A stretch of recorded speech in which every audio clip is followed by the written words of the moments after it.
Hello， 大家好，我是曾老师。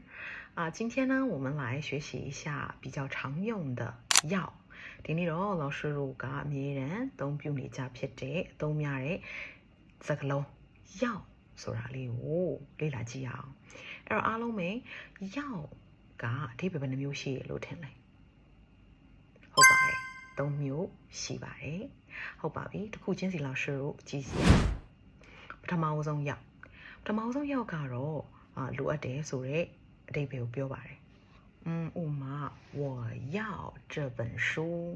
ငါဒီစာအုပ်ကိုလိုချင်နေလိုတယ်ပေါ့အဲ့ဒါကိုပြောတာပါဟုတ်ပါပြီဒုတိယအဓိပ္ပာယ်လောက်ရှုကြည့်ကြည့်အောင်ဒုတိယအဓိပ္ပာယ်ကတော့လောက်တော့မယ်ဖြစ်တော့မယ်ပေါ့နော်ဥမာဆိုရင်火车要开了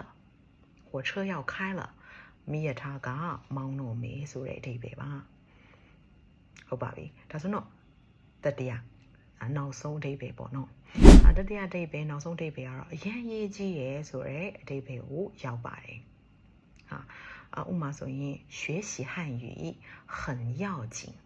学习汉语很要紧အဲ့တော့တရုတ်စာတင်တာအရင်ရေးကြီးရယ်လို့ပြောတာပဲဖြစ်ပါတယ်ကဲအားလုံးပဲဒီရောက်၃မျိုးအဓိပ္ပာယ်၃မျိုးကိုတင်တက်သွားပြီလို့တော့ထင်တယ်ပေါ့နော်အဲ့တော့老师တို့ဒီ comment မှာလည်းရောက်လေးကိုသုံးပြီးတော့ဝေကြရဖွဲ့ထားကြည့်လို့ရပါတယ်ရှင်ဟုတ်ပါပြီအားလုံးကိုကျေးဇူးတင်ပါတယ် bye bye